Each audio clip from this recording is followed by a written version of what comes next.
अस्सलाम वालेकुम दोस्तों। आज सारा दिन सो के गुजारा, सुकून से गुजारा।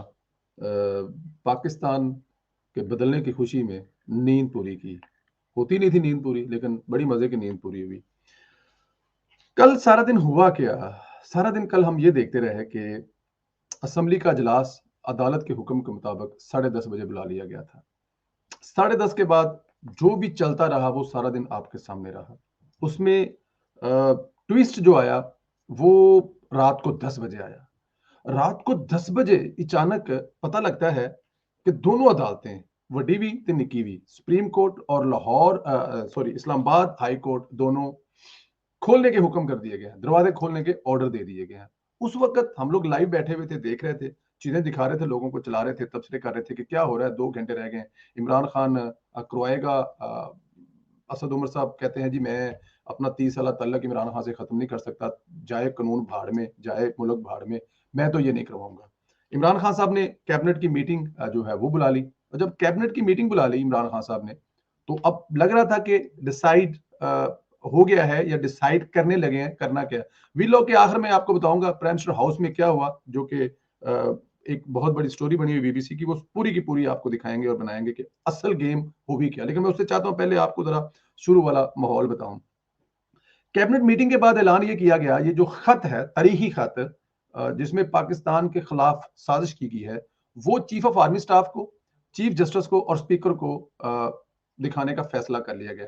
यहाँ पे थोड़ा सा क्लिक हुआ, ये क्या कर रहे हैं, स्पीकर तो उससे पहले ऑलरेडी वो खत लहरा के दिखा चुका है, तो अब ये कह रहे हैं कि अभी स्पीकर को दिखाना है, तो यहाँ पे भी थोड़ा सा गड़बड़ मामला हुआ। लेकिन क्योंकि इमरान खान साहब है, वो कुछ करी जा रही हैं। वहां पे इमरान खान साहब ने जब कैबिनेट की मीटिंग उनकी बर्खास्त हुई, तो ये कहा गया कि जी वो खत दिखाएंगे। एक दफा टीवी चैनल जो है वो अपना ब्रेकिंग ब्रेकिंग ब्रेकिंग शुरू हो गई, लेकिन हमें ये नजर आ गया था। मैं दोस्तों के साथ जो बैठा था, मैंने उन्हें कहा जी क्या वर्ड है आपके, तो एक ने कहा जी नहीं अदालत के पास चला जाएगा, दूसरे ने कहा जी इमरान खान कुछ नहीं करेगा, मैंने कहा जी नहीं, वोटिंग होगी, हर हाल में वोटिंग होगी। वोटिंग ना होना पाकिस्तान के लिए एक बहुत बड़ा बहरान पैदा कर सकता है। 12 बजे से पहले वोटिंग होगी, जो मर्जी हो जाए। खैर चलते हैं आगे। उस दरमियान हामिद मीर साहब ने एक नई छोड़ दी कि जनाब इमरान खान साहब फरमाइश फरमा रहे हैं कि उनको बाहर जाने दिया जाएगा, उनके और उनकी फैमिली के खिलाफ कोई केस नहीं बनेगा। साथ में फराह खान का भी नाम आया, लेकिन अपनी कैबिनेट के किसी वजीर या कैबिनेट के बारे में कोई नहीं कहा। एनओआर ने मांगा और फरमाइश ये की कि वो एनओआर जो है वो उनके खिलाफ नहीं दिया जाएगा, या उनके खिलाफ कोई फैसला नहीं किया जाएगा, कोई केस नहीं बनाया जाएगा, बाकी जाए बहाड़ में। इस किस्म की भी चलती रही। स्पीकर और डिप्टी स्पीकर कैबिनेट की मीटिंग खत्म करके जब वापस आ रहे थे असेंबली में, कुछ 10 बजकर कुछ 40 मिनट 45 मिनट पर, तो ये खबरें चली कि वो वापस आ रहे हैं। लेकिन इसी दरमियान में जो हेलीकॉप्टर वाला केस है वो खुल गया कि बनीगाला में, प्राइम मिनिस्टर हाउस में हेलीकॉप्टर उतरता है। कहा यह जा रहा है कि इमरान खान साहब सोच रहे थे कि ये वो हेलीकॉप्टर है जिसके लिए वो सोच रहे हैं, लेकिन वहां पे कुछ और हुआ। इस दरमियान में क्या हुआ, सुप्रीम कोर्ट इसलिए खुली कि उनके फैसले पर अमल दरामद नहीं हो रहा था, और हाई कोर्ट इसलिए खुली, खबर ये चली कि जनरल बाजवा साहब को इमरान खान साहब ने रिमूव कर दिया है, और उसके खिलाफ पिटीशन लगी इस्लामाबाद हाई कोर्ट में। और जस्टिस अतर मनुल्लाह साहब जो है वो आधी नमाज छोड़ के, मेरा मतलब है कि जाहिर है वो नमाज का टाइम था, नमाज पढ़ के तो वो सीधे वहां पे आ रहे हैं। उनके कोर्ट नंबर 1 की बत्तियां शत्तियां जला दी गई हैं, जहां पे वो केस सुनेंगे कि मुल्क में मार्शल नहीं लगाया जा सकता, और प्लस जनरल बाजवा को रिमूव नहीं किया जा सकता। लेकिन इस दरमियान में अभी तक ये किसी जगह पे बात कंफर्म नहीं हो रही थी, और वहीं पे एकदम जो स्टोरी चलती है वो जनरल बाजवा और इमरान खान और जो जनरल नदीम साहब हैं DGISI, उनकी इस्लामाबाद में प्राइम मिनिस्टर हाउस में एंट्री होती है। अच्छा, वो मैं चाहूंगा कि वो एंट्री जो है वो मैं आपको बीबीसी की रिपोर्ट दिखाऊं, क्योंकि उसमें मैं अपने पास से कुछ ऐड ना करूं।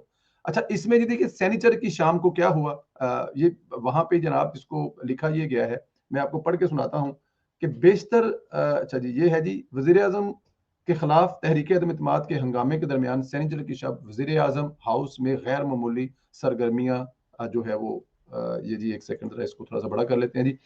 सैनिचर के रोज तमाम दिन गहमा गहमी मरकजी पार्लियामेंट हाउस में रहा, जहां तकरीर होती रही, कभी इजलास मुलतवी, हुकूमती वज़रा, स्पीकर, अपोजिशन असम्बली, मुज़ाकरात चलते रहे। लेकिन शाम के वक्त जब असम्बली का इजलास रोजा अफ्तार करने के लिए मुलतवी किया गया, तो सरगर्मी का मरकज अचानक वज़ीर आज़म हाउस बन गया। वज़ीर आज़म ने वफाकी कबीना का एक हंगामी इजलास बुलाया, जैसा कि मैं आपको बता चुका हूँ। ये बीबीसी की पूरी रिपोर्ट है या बीबीसी की पूरी जो खबर है जी। अच्छा, उन्होंने अपने मशीरों, डिप्टी स्पीकर, स्पीकर और बैरिस्टर्स को वहाँ पे बुला लिया कि जी आ जाएँ, अब आपकी बारी है, अब आपसे सलाह-मशवरा करना है। कबीना के इजलास में इस मुबीना केबल को बाज़ ओहदेदारों को दिखाने की मंजूरी दी गई, जिसके बारे में साबिक वज़ीर आज़म इमरान खान का कहना था कि इस मरासले में हुकूमत के खात्मे की अमरीकी साजिश दर्ज है।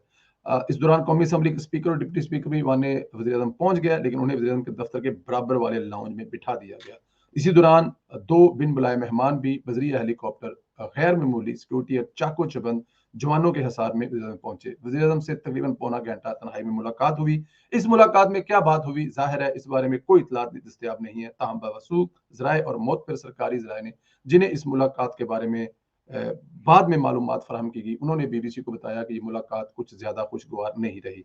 वज़ीर आज़म के लिए इन मेहमानों को यूं बिन बुलाए अचानक आमद गैर मुतवक्का थी। इमरान खान हेलीकॉप्टर के मुंतज़िर थे, तो लेकिन इस हेलीकॉप्टर के मुसाफिरों के बारे में अंदाज़ा और तवक्कात बिल्कुल गलत थी कि वो इंतज़ार कर रहे थे कि जिन्होंने लगाया है, अब वो ज़ाहिर है, अब हम कहें जी मुतवक्का या कौन या नहीं, ज़ाहिर है जनरल फैज़ साहब के बारे में हो रही है, तो अब पिछले 6 महीने साल से यही बात हुई, तो अब हम यहाँ पे कहें कि हमें पता नहीं है या कोई और हो सकता है, तो और कौन हो सकता है सिवाय उनके? तो वो सोच रहे थे कि वो अपनी हेल्प करने के लिए इमरान खान साहब के पहुँच गए हैं, लेकिन ऐसा नहीं हुआ। अच्छा जी, इतवार की सुबह शायद ऐसा भी हो जाता। मसला ये हुआ कि इस आला तरीन बरतरफी और एक नई तैनाती के लिए जो कानूनी दस्तावेजा नोटिफिकेशन वजारत दफा से जारी हुआ था, वो जारी ना हो सके, यूं इस इनकलाबी तब्दीली के वज़ीर आज़म हाउस की कोशिश नाकाम होगी। ताहम इतवार की सुबह बरी फौज के तर्जमान अदारे ने बीबीसी की इस खबर की तरदीद की कि ISPR की जानब से कहा गया है कि बीबीसी की यह खबर हकायक के मुनाफी है। ISPR मुताबिक इस प्रोपोगंडा खबर में कोई मोतबर, मुस्तफीद और मुतलका ज़राए नहीं, ये बुनियादी सहाफ़ी इक़्तिदार के खिलाफ है। इस जेली खबर में कोई सदाकत नहीं और वाज़ेह तौर पर ये एक मुनज़्ज़म डिसइन्फॉर्मेशन है। ताहम अहम ओहदेदार ओहदे पर तैनात एक सरकारी एहलकार ने बीबीसी से बात करते हुए इसरार किया कि वज़ीर-ए-आज़म की जानब से शुरू किए गए बरतरफी के मुमकिना इक़दाम को कानूनी तौर पर रोकने का बंदोबस्त रात को ही कर लिया गया था। सरकारी ज़राए के मुताबिक अगर वज़ीर-ए-आज़म के हुक्म पर बरतरफी का ये अमल मुमकिन हो भी जाता, तो भी इसे कालेदम करार दिया जाता, क्योंकि अदालत में इस बात का इंतज़ाम हो चुका था।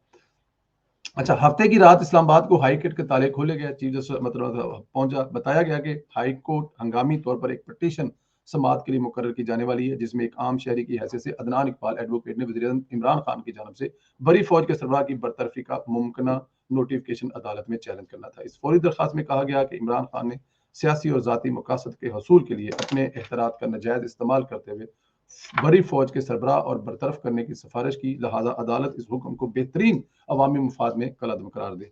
यहाँ ये वजाहत जरूरी है कि ये दरखास्त तो तैयार कर ली गई थी, लेकिन फौज के सरबराह की बरतरफी के नोटिफिकेशन नंबर जो खाली जगह छोड़ी थी वो नहीं पूरी की थी। इस वजह ये अभी तक वहां पे वज़ीर आज़म की ख्वाहिश के बावजूद ये नोटिफिकेशन जारी ना हो सका।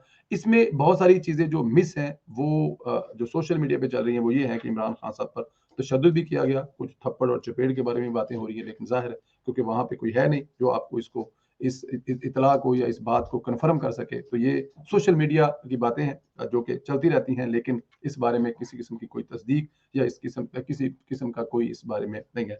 अच्छा, अब आगे चल के क्या हो रहा है कि इमरान खान साहब जो है वो स्पीकर को हैंड ओवर करते हैं। स्पीकर जो डिप्टी स्पीकर है, वो स्पीकर दोनों रिजाइन करते हैं, और जाहिर है ये हक जो होता है वो होता है आपके बनता है, हैंड ओवर कर दिया जाता है। सरदार या सादक वो वोटिंग करवाते हैं 174 से, अपोजिशन जो है वो इमरान खान को रिमूव करने में कामयाब हो जाती है।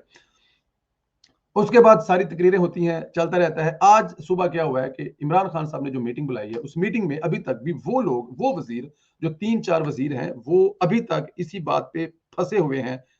श्री मज़ारी साहबा जो हैं, और इमरान जो फवाद चौधरी साहब हैं, और शेर शीह साहब, वो कहते हैं कि पूरी की पूरी पीटीआई जमात इस्तीफे दे दे, खुद बहुत बहरान पैदा होगा, इनको इलेक्शन करवाना जाएगा। वो अभी भी अच्छा सलाह मशवरा नहीं दे रहे। हालांकि होना ये चाहिए कि एक नेचुरल बड़े खूबसूरत तरीके से आप दोबारा आए असेंबली में, अपोजिशन का रोल अदा करें। अपोजिशन भी जमातें होती हैं, अपोजिशन जो होती है वो भी मुल्क की सियासत का एक हिस्सा होता है। खाली हुकूमत में रह के एंजॉय करने का काम नहीं होता, लेकिन वो दड़ादड़ चले जा रहे हैं।